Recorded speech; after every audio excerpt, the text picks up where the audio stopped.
Meeple Nation Podcast, episode 565, Meeple Nation, February 2025 news. Welcome, citizens, to Meeple Nation. Grab your favorite beverage, pull up a chair, warm up those dice, and join us at the game table as we discuss board games and the board gaming world. Each week, the hosts of Meeple Nation share their love for board games and the amazing memories that come from playing games with some very outstanding people. Let us now join our hosts in their natural habitat, the game table. The Meeple Nation podcast is sponsored by GameToppersLLC.com. Head over to the website and check out what they have. They have products for everyone, no matter the size of your gaming space. They have amazing toppers, mats, and accessories that will enhance your game night and upgrade every single game you play. Check them out, GameToppersLLC.com. Awesome. We are the hosts of Meeple Nation. I am Douglas Stewart.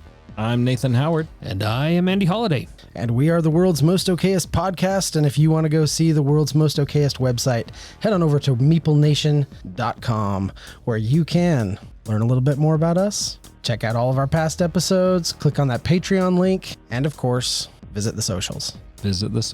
As always, we'd love to hear from you, so drop us a line at meeplenation@gmail.com. I need to use that more often because I think that fits us quite well. The world's most okayest podcast. Totally gonna put that on a shirt. I'd buy that. Yeah, I have and that's kind of where it came from. I have a shirt that says the world's most okayest dad. And I wore it to Disney World a couple of years back. One of the guys like, "You're better than okay." It's like, well, this is all my kids got me, so. So apparently not. World's greatest was a little too far out of my range, so yeah. World's okayest podcast. I like it. So it's a big wig. It's a big wig. It's a big episode because we get to talk about BryceCON. Oh, goodness. You want to try that again, or do you want to just roll with it? Because at this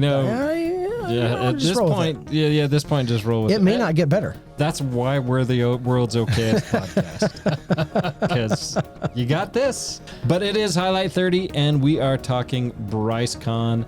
And BryceCON was a heavy new game con for me. Anyways, I took... We got a lot of new stuff to the table, which is great. I love that. Yeah, it's awesome. I had that goal to get a bunch played, and I read, I think, 8 rule books before I was there, and I think I played 6 or 7 of them anyway. That's nice. Yeah. Awesome. Yeah. Plus got taught a few, which we'll talk about. Yeah, absolutely. So let's just dive right in.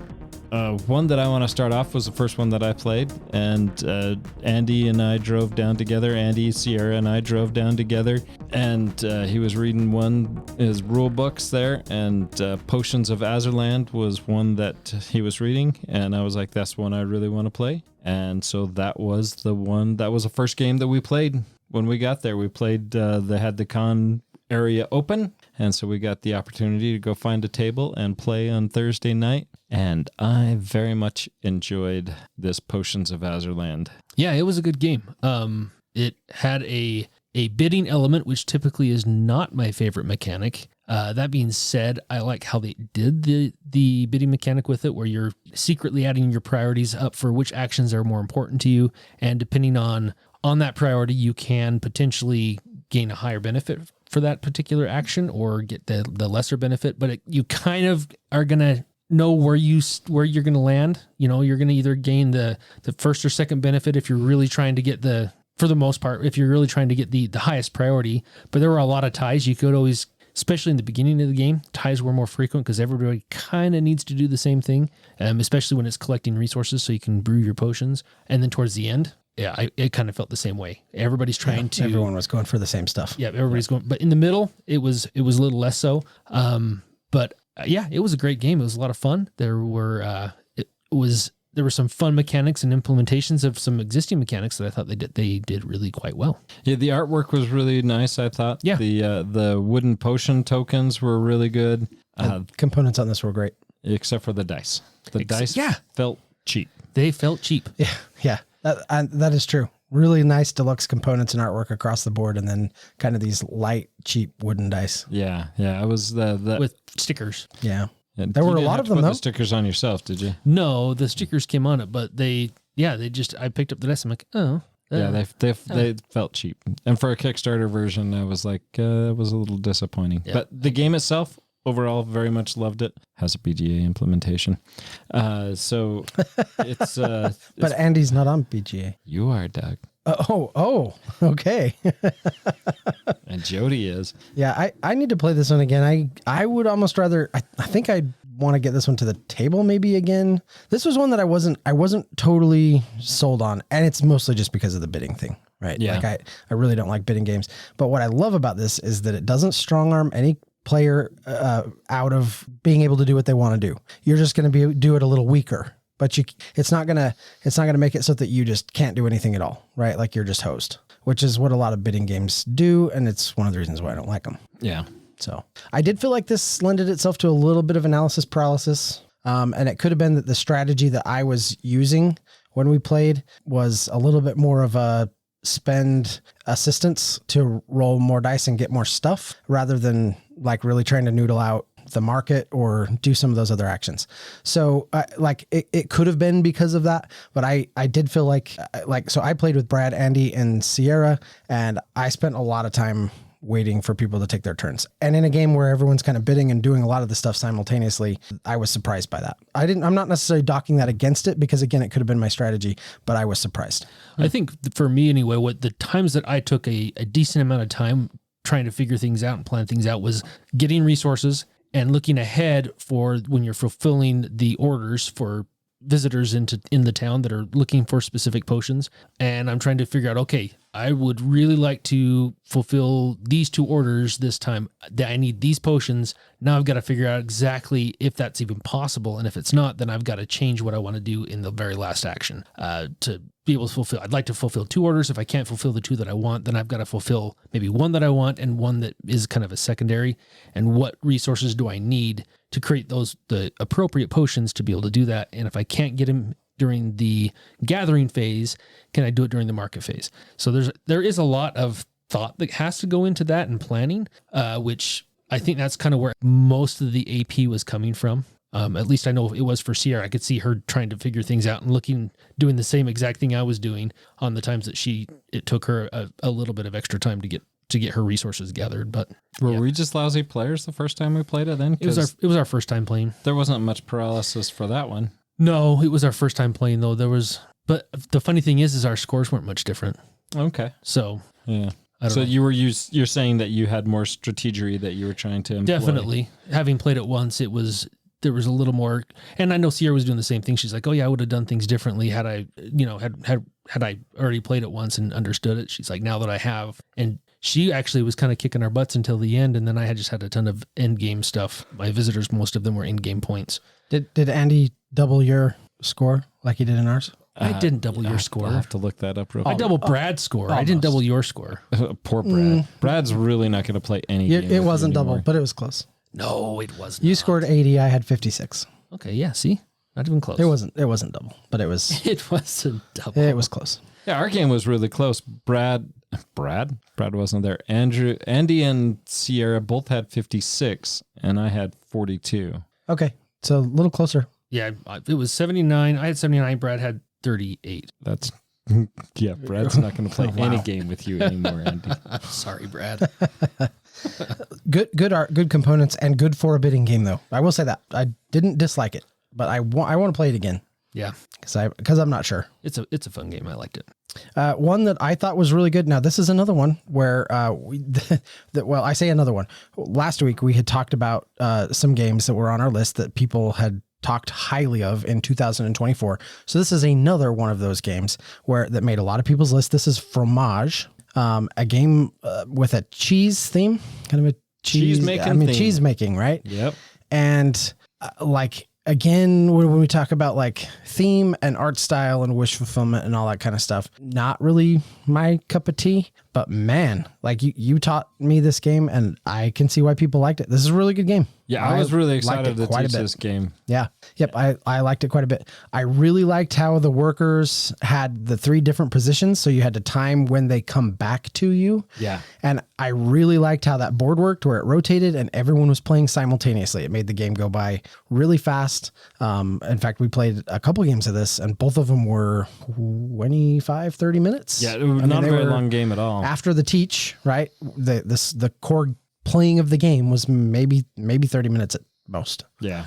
And I played this really 3 liked it. times there, and I very much enjoyed this game. I thought it was great. And yeah, the whole challenge of timing when your workers coming back. But again, you brought up last week when we talked about wish fulfillment and bringing up a game like, what was it? Rococo. Yeah. We talked about that. Fromage. Not my wish fulfillment, right? I never wanted to be a cheesemonger or a cheese producer, Right. anything like that. But the excitement for this game intrigued me enough to pick it up and add a BGA implementation. You need to just stop saying that. I think it's just it might be implied at true, this but point. like you're But just that's gonna why keep I'm- getting the stink eye from Andy. You keep getting the stink eye. That's a natural stink eye. Is that part of resting Andy face? It's the resting Andy face. It comes with the side of stink eye. Oh, okay. It might come Sure. with 2. It might come with 2, yes. But Fromage was a game that, the theme, not really exciting, but it played well and the mechanics all came together very well. And a game that I am very excited that I picked up. It's a game that I will be playing with my wife on a frequent basis. My daughter actually is a cheesemonger currently, so she was kind of excited about the theme of the game.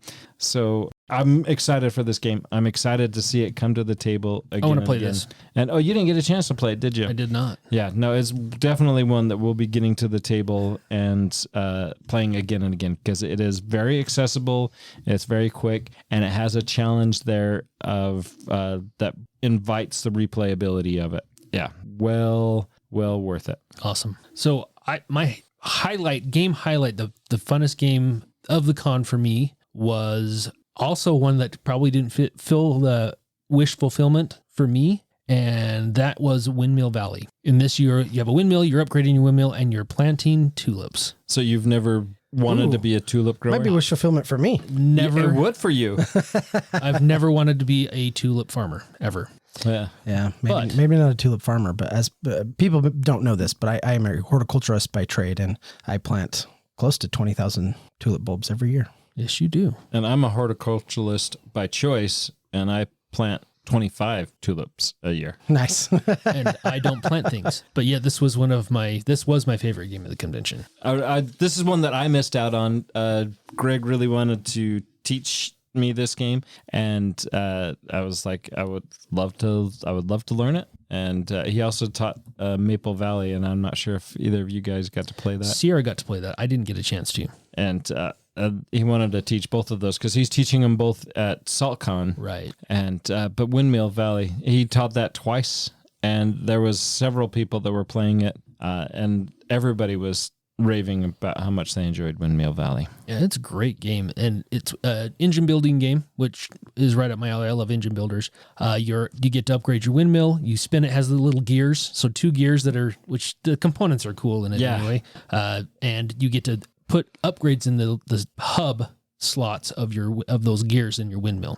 So as you turn them, you get to choose which gear, because there's a larger gear and a smaller gear on each side of that. So you're going to have an action essentially that is available to you, and you pick which one. There's one available on each gear. You pick which one you want to do, and that's going to allow you to do something either on the board or gain an upgrade or plant or gain tulips or take a market action. Anyway, there's a lot going on. There's a lot to do, and there's a lot that you have to kind of think ahead in order to be able to accomplish whatever it is. Essentially, you're trying to fill your garden up with tulips. And the way you really want to do that is have your tulips in a row, all the same color, and not duplicate colors in rows, because you're going to get bonus points at the end of the game if you have all different colors in your columns and all the same colors in your rows. And if you get them all the way filled up, then you're going to get those bonus points. And I think I was missing 1 flower in my entire garden by the end of that first game. It was awesome. I mean, this was another one I felt bad for Brad in, because Poor Brad. Did Brad win any games this weekend? I'm not sure. Some cooperative ones, yeah. Yes, some cooperative ones. The score, it was Brad, Greg, and myself, and I ended up winning with 170. Greg was 142, and poor Brad was 65 points. I felt so bad for him because He did say he had fun, so He did. he did have fun. Now I'm wondering why.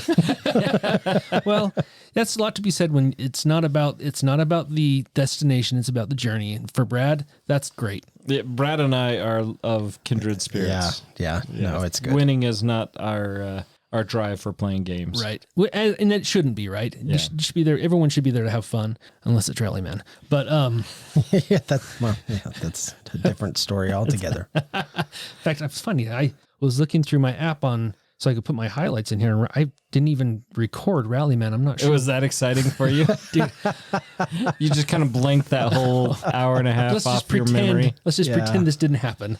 I very much enjoyed that game because I'd never heard so much Why? whining and complaining. Why did you enjoy it? Just because of the whining and complaining? he won. Wow. Okay. Did I win? Oh, you did. Yeah, I did win that one. That's Yeah. true. Yeah. That was one where I was in the lead the entire time, and I still wasn't having fun. It was just, and we played this at BGG, and I had the same experience. It's Yeah. like I just do not like this game. This experience had a larger, a heavier moan and groan for sure. On It wasn't just I me. spent most of the game reading a rule book, but when for I a different game, but yeah, for a different game. But when I did pipe in, it was mostly frustration. Yes. not mostly. I think it was exclusively frustration. Not exclusively, but almost. Well, you had Sierra and you had Brigham that felt the exact same way. Yeah. Yeah, yeah. Oh, Brigham. They spun out multiple Man, times. he hated that game. He was like, I can't believe I sat down and played that game. I hated it. Yeah. But it's got funny out of that the you pool to it's funny play this game. yeah it's funny that you bring that up though, because one of the reasons we've been talking more about wish fulfillment, this is the game that This has spurred that sparked the conversation interest, on, yeah. right? Like in the post game we were trying to do some analysis on like what works and what doesn't, and and like for you, Andy, it's just like I just don't like racing games, and for me I kind of legitimately feel like there are parts of the game that are a little broken with the way Yeah. the corners work in particular, right? Because there are some unfair advantages. Like I mean, straight out of the gate, going last stuck us. There was no dice combination possible Yep. to get up to like the third or fourth corner, like the beginning people had. We were stuck at the first corner, and then it was just a game of catch up that never and none of us did. None of us caught up. Yeah, the only way that would even happen is if someone in the front spun out. That's the only way you could ever catch up in that game. Right, and so You never spun out, right, Andy? I didn't, but you and I were, never spun out. and you never spun out, and you barely beat me. Yeah, but Yeah. Douglas, you did come. So- in You did third. catch up, yeah. You caught up. right, and I did spin out a couple of times. However, I risked it because I was spinning out in first gear. Yeah. Which doesn't come with nearly as heavy of a penalty. Yeah, Sierra and Anyway, Brigham. yeah, had they were other spinning out in issues. higher gears, and that was a totally different story. But anyway, my point is just that like we were trying to do some post game analysis because we're not just trying to be sour about it. It's like, why are we sour about it a little bit? And that's what started that whole conversation about wish fulfillment.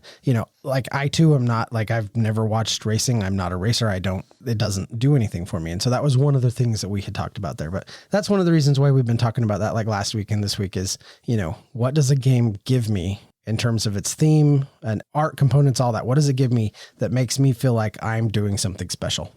And Rallyman GT does not make me feel like I'm doing anything special. It's kind of funny because we bring up fromage as well because all of us said that making cheese has never been on Sure. my radar to consider. But that was a great game. Another game, Halloween. The Mike Myers. I've never watched any of the Halloween movies. I mean, I knew who Mike Myers was. I but refuse to believe that murdering the rest of us is not somewhat wish fulfillment for you, though, Nathan.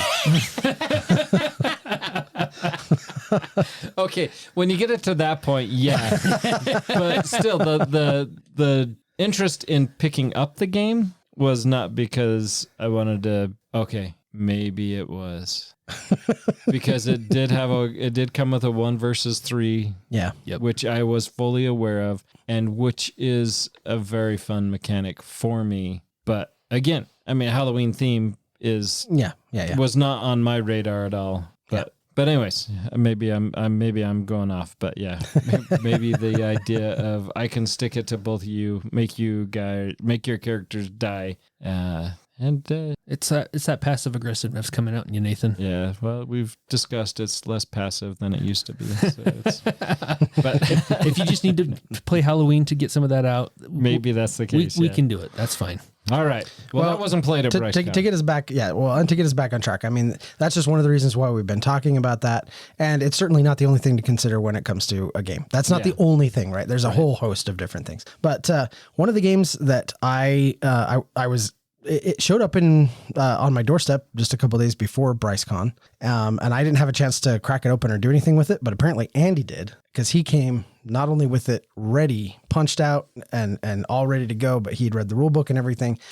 And I think this might have been, if it wasn't my favorite game of the convention, it was close, and that was Storm Raiders. Man, what a great game. That was a good game. Wow. I really, really love Storm Raiders. It's kind of a pickup and delivery style game, but I loved it. And I love how, you're really trying to noodle out how you're moving around. You've got essentially a land vehicle, an air vehicle, and a sea vehicle. It's all kind of in this post-apocalyptic, so it's all kind of wrapped in that sort of theme, but it works really well. I thought the art was really good. The components were excellent, and you are moving around trying to pick up resources, trying to get them delivered. You're taking, rewards for that, where you're gaining medals and you're gaining crew and doing all these things, and you're trying to spin up your dials, which essentially act as point multipliers at the end for all of those different criteria that you accomplish or collect. And it was great. It was probably one of the funnest pick up and deliver games I have played in a really long time.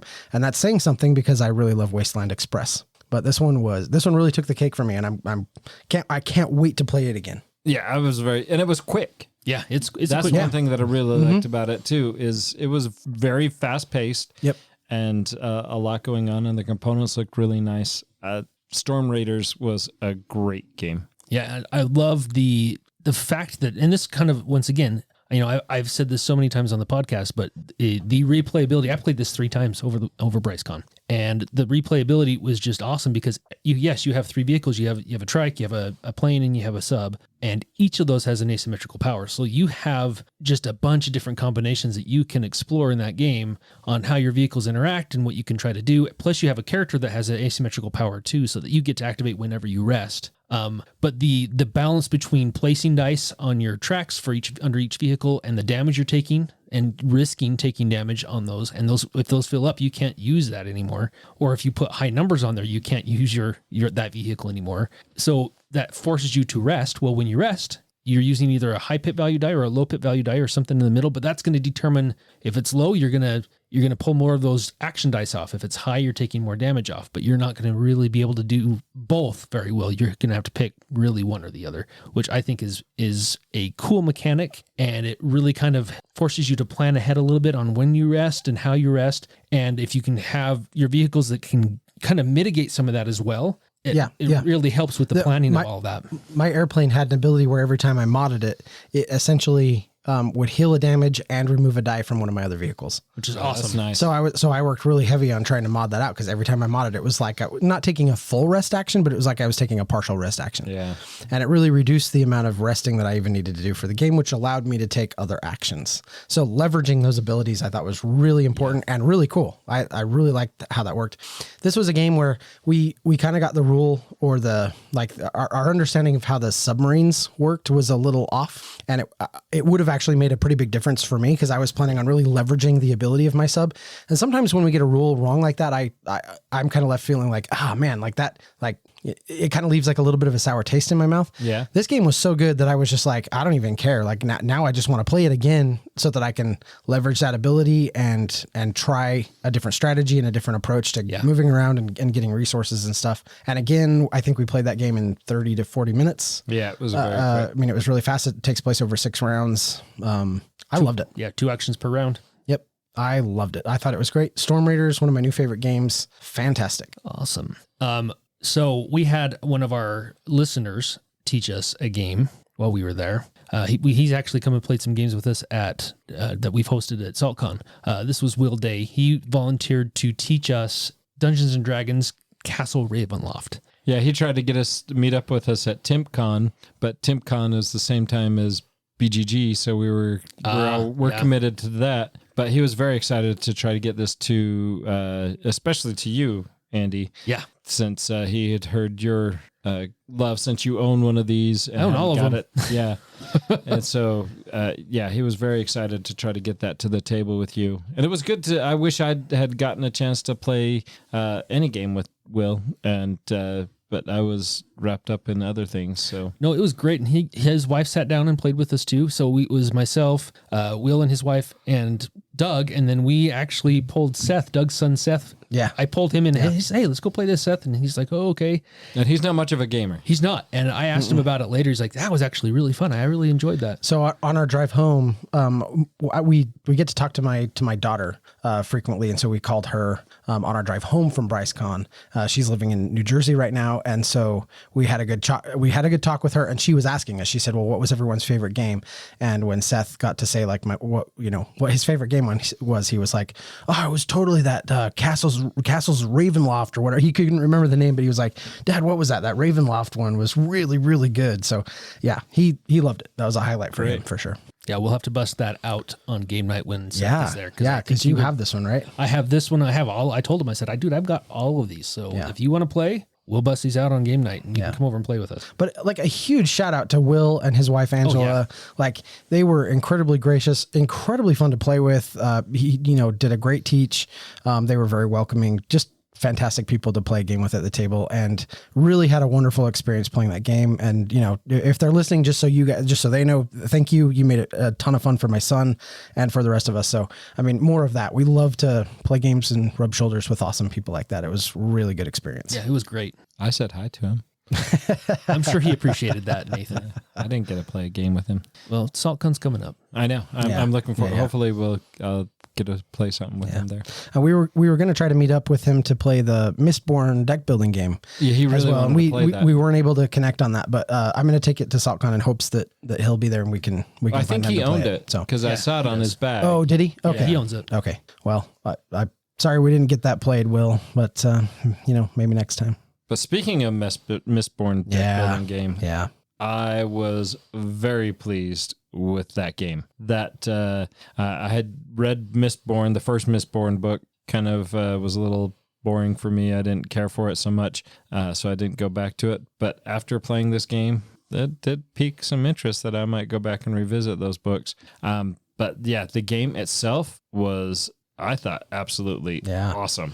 Yeah, and this is John DeClaire, right, who is very good at deck building in general. I was really excited to see his name attached to this project. But it's a competitive deck building game. It's a hey, you have a pool of health and I'm going to try to reduce that kind of thing. So I had some worries going in a little bit because of that. But what I found was, especially with the way that targeting thing worked, where there essentially there's a target, and once you take damage as the target, you get to give that target to somebody else. And so it's not like if you're taking out allies or support characters, you can do that however you want, but it's always going to be kind of a known thing who you are going to target on your turn. And if you have the target and you're generating damage, you hit everybody else at the table. So I thought that it was a really great way to make it so that it didn't turn into a someone feeling picked on kind of thing. I think that is the way to do it.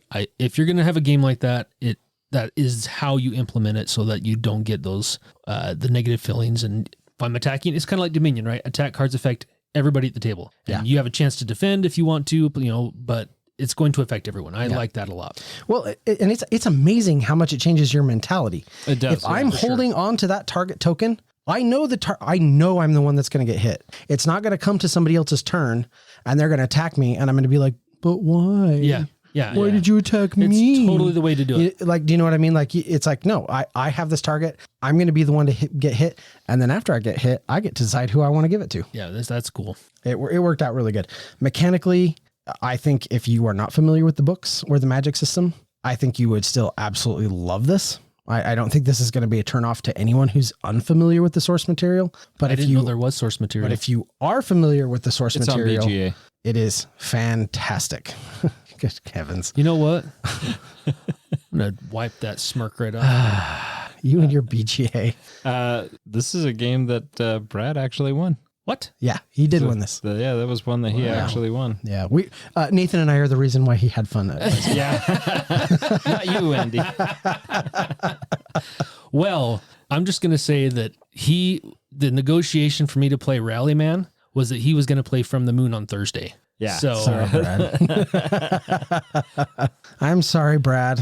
What can I say? And he said you could play the cyborgs. which I probably won't, but he said I could. I'm not going to.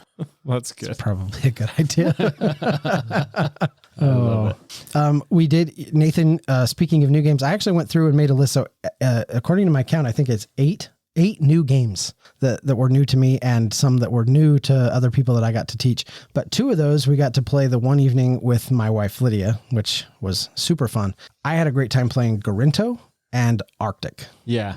And she didn't want to play Arctic. No, we kind of pressured her into it. Yeah. But interestingly enough, like it. Well, interestingly enough, during that conversation we had with my daughter, that was my wife's highlight. Well, really, was Arctic? Yeah, she told her that was her favorite game was Arctic. So she really enjoyed that game. Yeah, I thought it was really good. There was a little rule snafu that we tried to cut the game a little short, but we fixed that. Yeah. And I think it played out just fine. It did. And the artwork is clever. It's kind of looks prismatic. I don't know if you would prism kind of art. Yeah. But What is that style where it's like almost like a little bit of like diamond shape or geometric shape paint by numbers kind of style. kind of, yeah.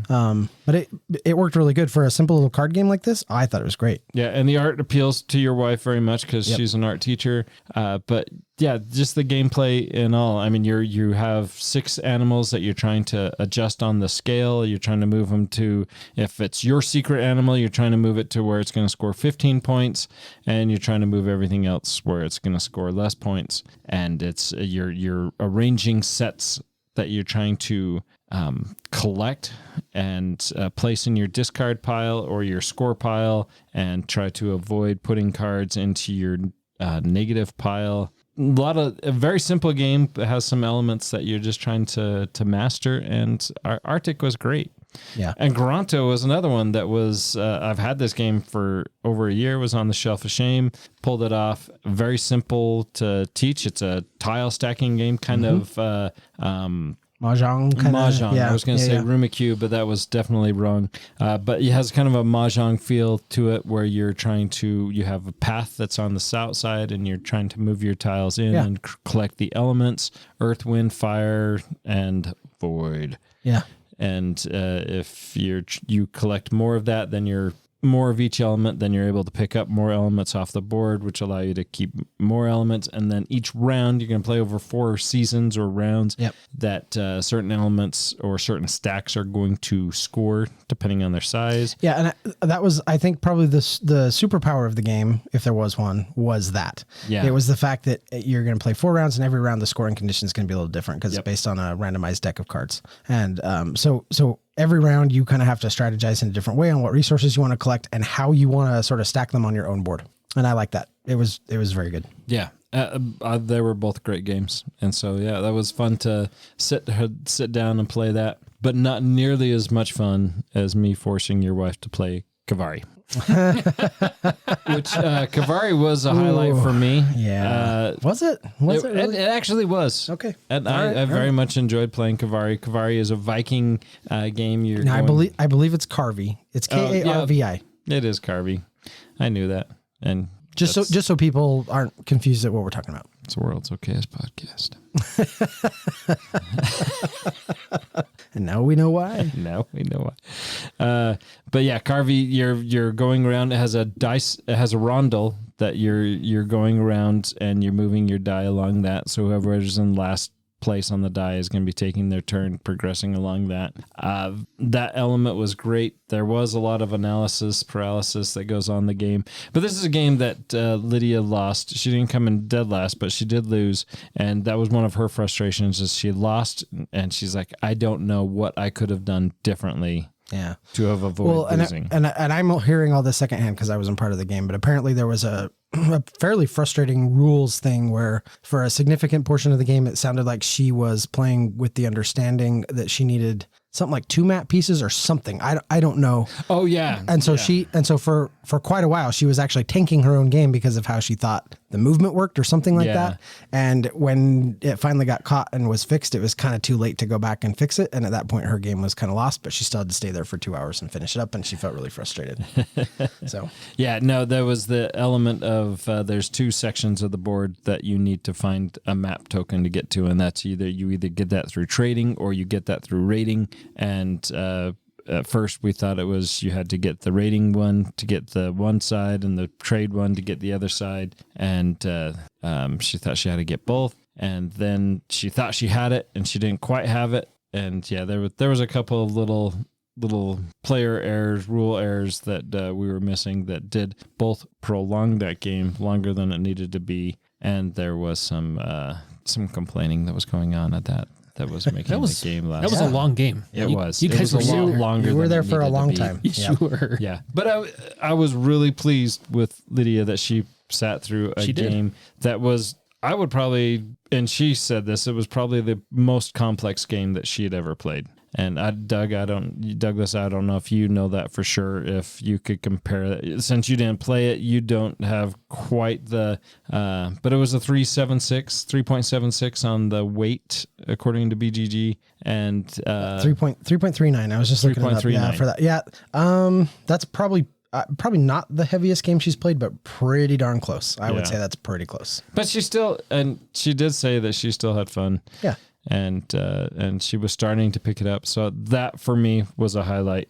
And she was a trooper for putting up with that and getting through that play. So my 2 thumbs up to Lydia. And that made my highlight. It was great. Good. Nice. Good. I wish I would have had a chance to play Grand Austria Hotel with you guys. I think you would really like this. We need to play this. There's a lot of taverns of Tiefenthal feel that's there, and I know how much you like that because you're waiting on your guest, you're getting your guests, but then you gotta. This is a little bit older game. What is the year on that? 2025. It's 10 years old. That would be 2000. I mean 15. Sorry. Okay. I don't know if you knew this, but this year is 25. It is. Yeah. So it was 10 years ago and 15. Wow. Yeah, and so world's okayest podcast, folks. You're trying to treat guests, serve guests, get them they're either getting strudel or cake or coffee and wine, and then once they've had that, they're done for the night and they need to retire to their room to rest. Oh, but guess what? You may not have a room for them to stay in if you haven't planned accordingly. Yeah. Oh boy. Yeah, and there's a lot of little challenge and level that's going on there, but it's very much you roll a bunch of dice and then those dice go to a board. It's not a dice rolling game by any means, but you use those dice as a random element as to what workers are available to you to take advantage of, and not you take advantage of your workers, but you take advantage of the skills that they're providing. And the more I talk about it, the worse it sounds. The worse it sounds. Yeah. So there's workers, you're hiring them. Stop. Just stop. But yeah, I think you'll like this, Andy. Very much so. This is another one of those where it's like, and kind of, you were alluding to this, but really tight economy, action economy, right? Really tight. Like, 12, 14. It's 7 rounds, and Depends you're going to draft. On the number of players. But yeah, we have 12 dice in a 3-player game, so that's what we had. Right, but you're only going to get to draft 2 per round. Yes. So 14, right? So you're talking about Storm Raiders where you have 6 rounds and you get to draft 2 dice. So this is essentially the same, only it's 7 rounds. So you're going to get 14 actions, which means that in those 14 turns, you've got to be collecting guests, trying to feed guests, prepping rooms, trying to fill rooms. And even the rooms have like patterns to them and stuff for bonuses and all that kind of stuff. There's a whole system for gaining your goods. And one of the things about it was like with only a couple of exceptions, there weren't a lot of cards or guests or whatever that let you like cascade. It would like there weren't things in there that gave you additional actions. Yeah. If that makes sense. So you really, really got to make sure that you plan out what you're doing and like execute a really good turn as often as possible. Every turn has to be high on the efficiency scale for sure. Yeah. Yeah, but this is one I think you'll very much enjoy. It. Yeah, I really liked it. I mean, 10-year-old game. I've wanted to play this for a really long time. I'm so glad we got a chance to sit down and play it. It's awesome. It's a really good game. I can see why people like it. Do either of you own this? Yes, pulled it off my shelf of shame. Awesome. Good job, Nathan. Yeah, well, this is I played 10 new games. This is one of the 8 that I took. So Sweet. yeah, That's great. Yeah, I would love to get this to the table and try it out. Hopefully, it doesn't have a BGA implementation. I hope not, because then he's just going to want to play it for pretend. I would hate to get an invite to this. you would hate to get. I'm sure you would. So Richie has been wanting to teach me Hero Realms for weeks now. He's mentioned it nonstop for weeks. Yeah, I'm excited to hear your thoughts on this. And so we played through everything, like both, I guess, our 2 campaigns. They're short scenario campaigns. I mean, each game takes maybe half an hour to 45 minutes to play through, and you go through chapters depending on what choices you make or whether you win or lose. Anyway, so we managed to, over the 2 of the days at BryceCON, we managed to just play through everything that was available. And so I played an ogre fighter, and he was an elven ranger. And honestly, I thought it was a lot of fun. We played the co-op version of this, and so you played the Lost Village and the Ruin of Thandar? Yes. You played through both of them? Both of them. Excellent. That's great. And honestly, we got done playing it, and I'm like, he's like, okay, well, that's it. I'm like, well, don't go to bed yet, dude. The night's still young. It was like 11 o'clock. He's like, no, that's it. I'm like, what? Yeah. There's more coming. There's more coming. I know. He actually his son got him the next box, but it hasn't fulfilled, or it's still on back order. It was kickstarted. Yeah. So anyway, they're still waiting for it. As soon as it comes out, I'm excited to play it again, because it was actually really enjoyable. It's great. Yeah. Fun deck building stuff going on with it. The cooperative trying to defeat minions and the big boss, and the story's actually pretty good. It doesn't bog down in story, but I found myself, once we finished what was going on, I wanted to find out what happened and what was going to happen next. So it was immersive, but it wasn't overdone, which I thought was great. So yeah, it was for me, that was a win. Hero Realms it lived up to the hype that Richie was putting on it. So it was good. Yeah, I played a version of Hero Realms when it first came out. I can't remember if it was Kickstarter then, but right on the heels of, well, not right on the heels, it was quite a ways after Star Realms, when Hero Realms first came out. And I very much enjoyed it. Well, and not enough to, I mean, I still have my original copy. So the original came out, it was still a player versus player when Hero Realms came out. Yeah. And this is a campaign. Yeah, it's a co-op campaign. And honestly, I've played Star Realms, and when Richie was, we play Hero Realms, and they have a lot of similar DNA. Right. Yeah. But Star Realms, it was okay. It wasn't anything that I was like, oh, that was amazing or anything. But I actually really enjoyed Hero Realms with the co-op doing the campaign. I thought it was a lot of fun.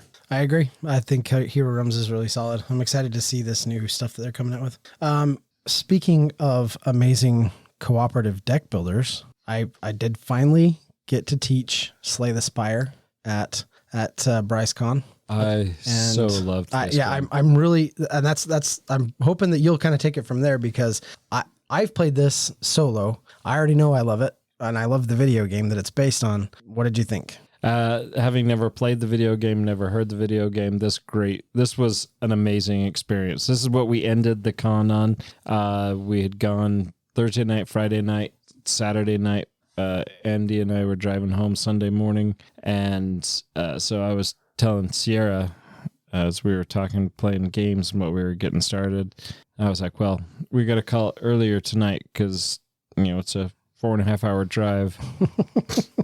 I don't want to be tired, because I'd stayed up till 2 the first night, 2:30 the next night. And so I was like, well, I definitely want to go to bed before 11. Yeah, 3:30 that night.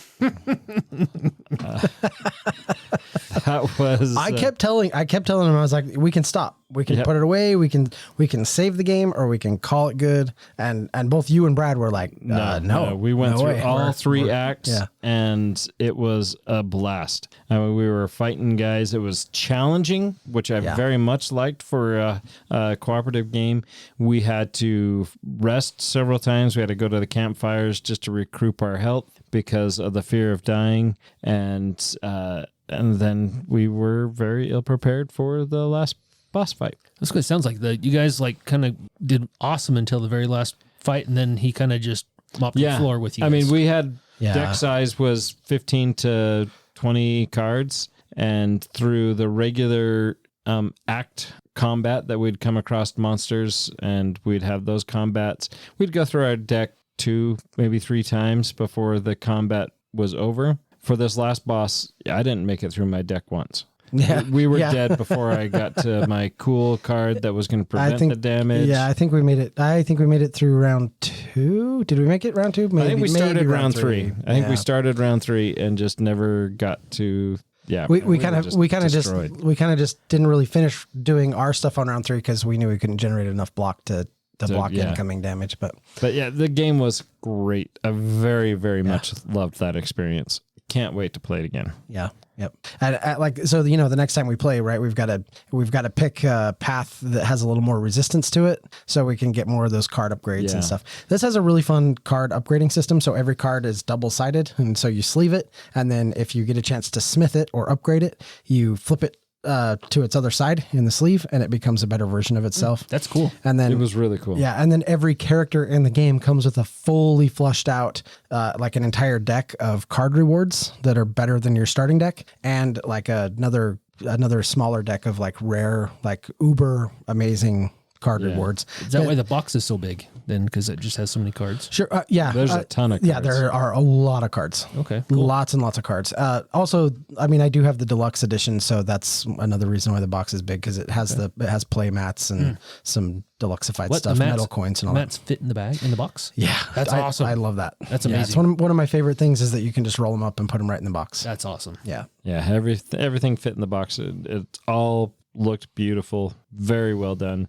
Cool. I highly recommend if you get the chance to pick this up or to play it. It's well worth your time. And just one more thing I'll say too is like as a big fan of the video game is great, but it's a solo only experience, right? Yeah. You can only play that as single player, and this plays very well as a solo experience in terms of the board game as well. But what this allows you to do is play it cooperative multiplayer, that conversation and, okay, well, I can do this. I can attack here. What's our priority? Like, what's our targeting priority? How do we want to tackle this problem? Which is not something that exists in the video game that I found incredibly rewarding to play the board game. In fact, because of that, I think I prefer the board game over the video game by quite a bit, actually. Yeah. Yeah. It was good times. Loved it.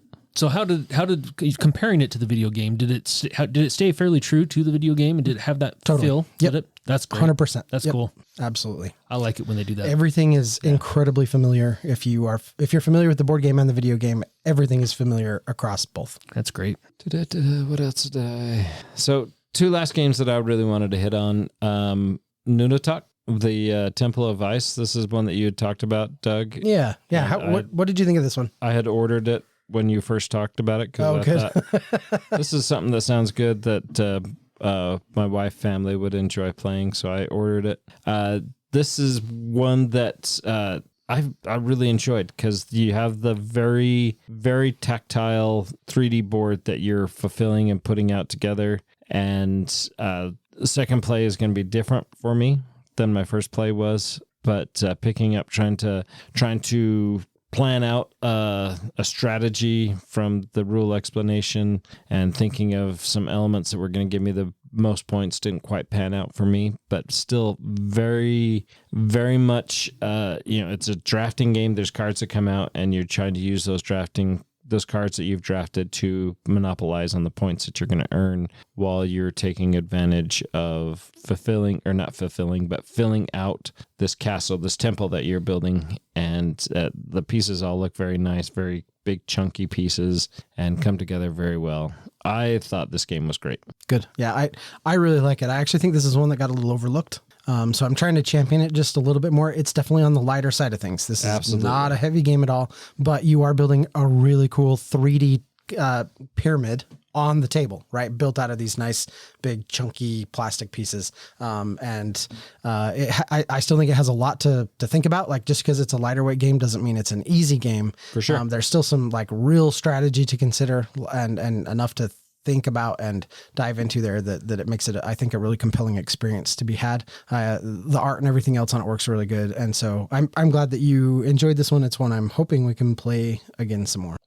And the last one I wanted to talk about was one that Greg had asked me to bring to play, and that was Lunar Rush. This is one that we had played several weeks before. This is a pick up and delivery. You're picking up stuff that are on Earth, and you're shuttling it up to the moon, where you're going to do some mining for some ore and some gems, and you're trying to refine those up there and then ship them back to Earth to sell at hopefully a high profit. This is a game that there was some mechanics in there that are kind of broken, where you can essentially let you have to bid on stuff, and you're using giga credits that you have to use to keep score on and to bid on when you're going to be taking your turn. But it has a little bit of a rule that's kind of broken that way, that is that at the end of the game, if you don't have credits, you have a stack of cards that you're going to use to bid, and it's 1, 2, 3, 4, or 5, and the highest number goes first. And if you're out of credits, the game still lets you bid whatever card you want, and you don't have to pay for it. And you don't have to pay for it. If you're out of credits, you can still bid your card, but you don't have to pay for it. Whereas everybody else is saying, okay, well, I'm going to bid this 5. I got to spend 5 giga credits, except for it's played over 7 rounds, except for in round 5, you play a 5, it's doubled. If you play a 5 in round 6, it's tripled. And if you play a 5 in round 7, it's times 5. And so you can take advantage of using your cards, having a score of 0, and then not have to worry about losing any cards, and then hopefully ship stuff back or have stuff on its way back on that last round that's going to score you big. And so it just kind of had an economy in it that was really just kind of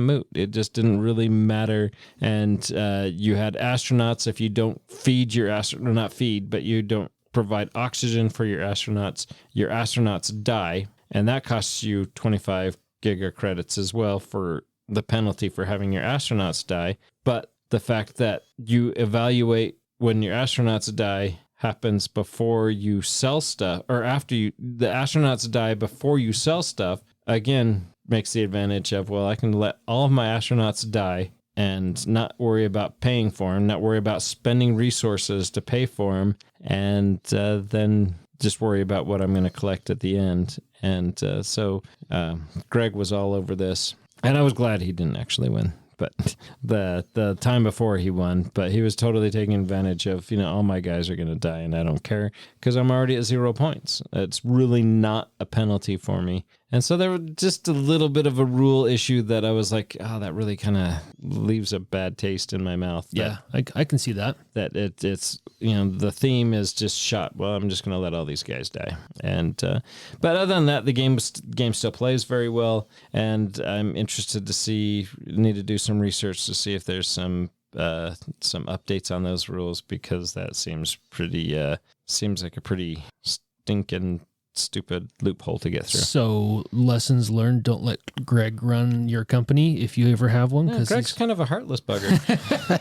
I mean, he's going to turn a profit. It's just it doesn't matter who he steps on. Doesn't matter who he kicks out. But yeah, wow. But yeah, that was all my 10 new games that I played at Bryce.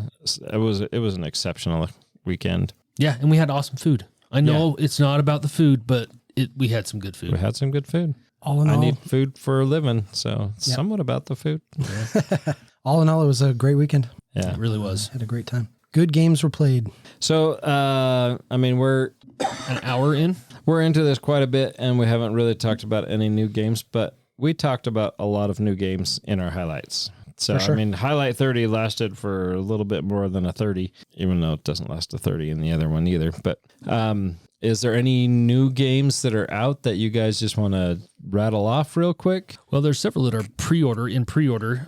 If you're into Marvel Dice Throne, the X-Men Box 1 and Box 2 are in pre-order right now, and Deadpool. And you can now pre-order, I'm not sure how long you've been able to pre-order, but you can pre-order Planet Unknown with the Supermoon expansion. That's getting close to fulfillment. Yeah. Which I'm excited about. Yeah.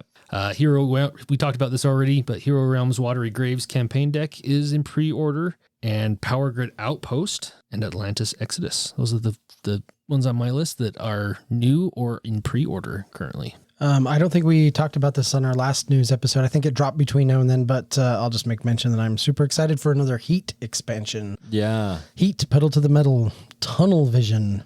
And apparently, I'm just trying to do the read through right here, but it says it introduces 2 new racing tracks. The Spanish Grand Prix takes your car through treacherous tunnels, forcing you to trust your instincts in the semi-dark. So that sounds kind of intriguing. And then the Netherlands track allows you to open your engine to full throttle before throwing you into something because my computer just crashed. Oh, blue screen of death. That's no good. Some new ones that are also coming out. Clank Legacy 2 Yes, is now available. I was very excited about that. Yeah. We got to finish Legacy. We got to finish season 1. Our revive. Do it. Yep. Well, Or a revisit. We've got to finish it soon because Yeah. Sierra's in that with us and she's leaving in a few months. Yeah. Gotta do it. Gotta do it. Alte is another civilization building game that's out. The Last of Us, Escape the Dark is a new one that's out. Dungeon Legends. This is one that I think both of you will very much like. Andy, it's a slight dungeon crawler. Very simple, should be fairly quick. That one looked pretty intriguing. Yeah. Yeah. I got that all ready to go. As far as new games coming out, we still haven't played Freelancers, but there is another Wandering Galaxies Crossroad game that's coming out that looks really good. And I'm not sure if there's a zombie side, White Death, Teenage Mutant Ninja Turtles Time Crash, and I'm not, is there both of you guys? Everything you just said sounds crazy and awesome. Yeah. Is there, I mean, this looked like there was an expansion. This was an expansion. Is TMNT already in Zombicide? There is a version of Teenage Mutant Ninja Turtles Zombicide. Okay. Yeah. So on their Kickstarter page, it was one of the things you could do an add-on for. Oh, Because what is it called? The White something? it's the White Death. White Death. White Death. That's the most recent Kickstarter that they ran. Is that correct? Yes, it has not yet fulfilled, but yes. Okay. Yeah. So the Turtles are part of that. It will. I just got an email yesterday saying that it will be available at retail before the backers get their Oh, I copies. hate when that happens. Yeah. Well, because it's CMON. Because it's Simon. Yeah. Yeah, it's pretty frustrating that they do that. I don't know how they keep getting away with that. I really don't. Happens all the time, and they don't always know say, why people stop. well, they always say, oh, we know their that stuff. this is frustrating. It's like, well, then stop doing Yeah, it. stop doing it. Yeah. Then Explorers of Novaria. This one looks really good too. But just going through those real quick, those are some highlights to look for. Yeah, we've got, so on my list, I have Alpha Team Mechanized Battle Force Go. Not only is that a mouthful, but it looks pretty cool. So it's a cooperative game where you're drafting cards together to collectively defeat a giant monster. And you're collecting cards to defend against monster attacks and to pull off combos with your teammates. So there's synergies, not just with what you're laying down, but synergies with your teammates. It sounds kind of cool. The artwork looks like it's kind of a fun artwork, fun theme. It almost looks like it's you're piloting giant mechanized robots. So that's announced. I think we talked about that last month, as well as an announcement. It looks like it's getting closer. What about any crowdfunding stuff? So there is a new Uwe Rosenberg game that is kickstarted. It is called Click a Tree. It's a Uwe Rosenberg game that is kickstarted. It actually looks like something I might want to back. I really liked Applejack. Yeah. And it kind of has a little bit of an Applejack feel to me. So Click a Tree, it's a family plus game about tile placement and pattern building. So you build your landscape and harvest fruit, but be sure to plant trees in the right pattern to unlock your player board. Otherwise, you won't be able to reap the harvest. The artwork looks very similar to Applejack. It actually looks like it might be kind of a fun little quick game. Maybe worth picking up.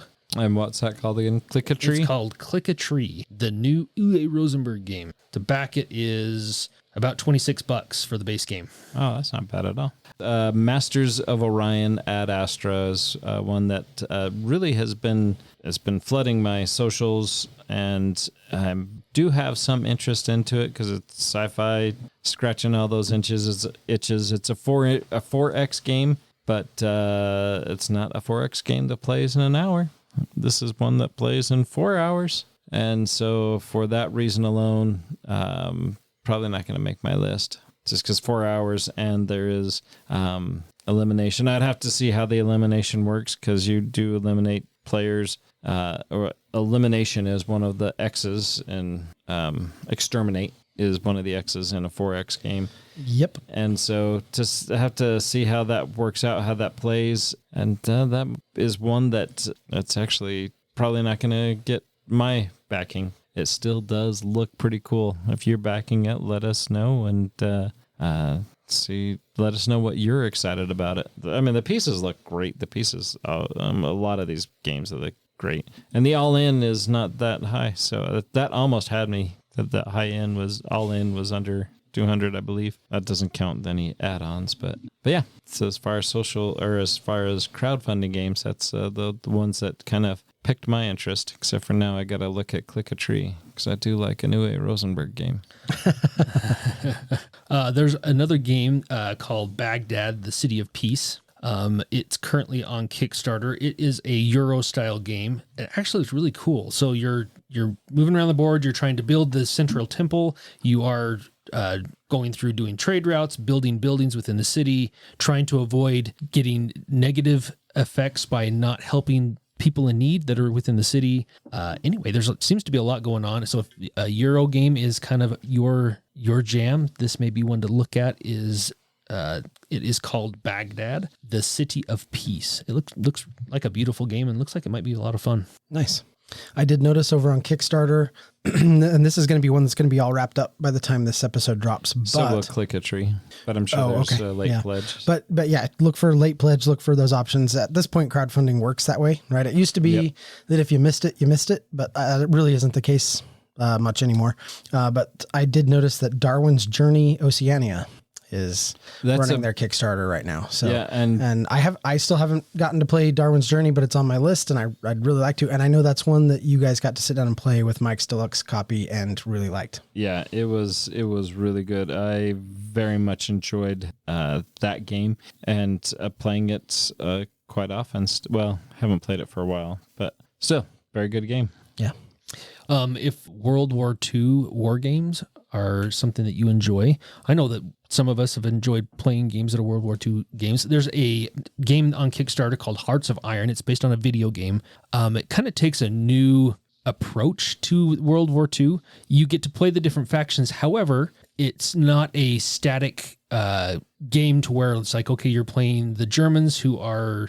So the style of government that each of the countries that were involved in World War II had. So for example, if let's say you're the Germans and you want to try communist Germany, then you have little tiles that click together and it will kind of change the way that things are happening. So in the video that's on the Kickstarter page, it talks about how, yes, you can go through history and kind of relive those historical battles in the historical moment, or you can completely write your own history based on World War II by changing things up, changing the factions, changing on exactly what, maybe Russia's a monarchy instead of a communist country at that point, and how would that have affected what happened during World War II? And you're kind of creating history of World War II based on this board game.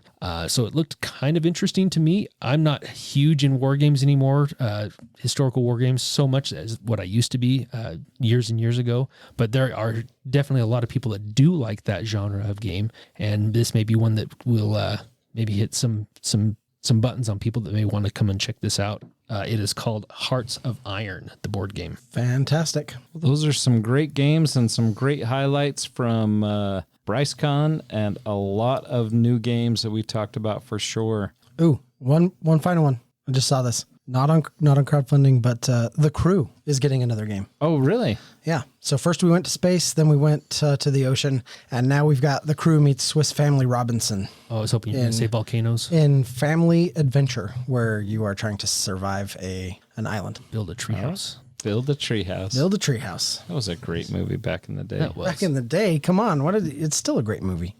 Maybe. It still is. Maybe. If you can say that...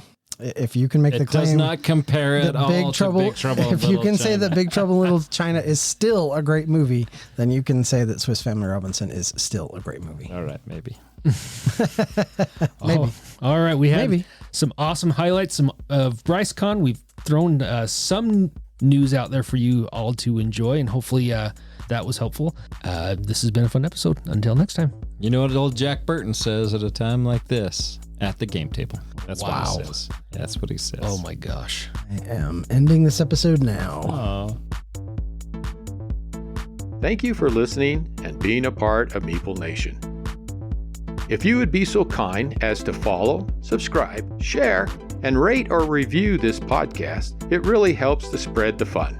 You can be more involved in supporting the podcast by joining the nation at patreon.com/MeepleNation, or you can find a link at the top of our webpage, meeplenation.com. And while you're there, look at all our extra content. There are links to all our past episodes, a wide variety of blogs, pictures from our Instagram feed, and bios for all the hosts and our awesome bloggers. Follow us on Twitter, Instagram, and Facebook, all under Meeple Nation. If you would like to chat with the hosts or other members of the nation, you can join our Facebook group, Meeple Nation Off Air. We hope to see you again at a game night, a con, or maybe a suspense-driven evening of Werewolf. Thank you for listening and supporting Meeple Nation, and stay tuned for next week's episode. Thank you so much for listening. We very much want to thank our patrons who help keep the podcast running. I personally want to thank my co-hosts for all the help they provide with both content here on the podcast, in addition to what we have available on our website. Without them, the podcast would not happen. If you too would like to support the podcast, you can join the nation at patreon.com/Meeple_nation. Or you can find a link to Patreon at the top of our webpage, meeplenation.com. If you have any questions, comments, or games you feel should be on our radar, you can always reach us at meeplenation@gmail.com. We can't wait to hear from you. I am grateful to Doug and Andy who helped me edit episodes, and I want to thank James and Kim Clark who do the editing on our blogs and on our webpage, which can be found at meeplenation.com. We want to thank Brain Detergent for our music. If you want to find more from him, you can follow his links that can be found on our webpage, or simply search for Brain Detergent on YouTube to find more of his tracks. Thank you again for listening and being part of the Meeple Nation community.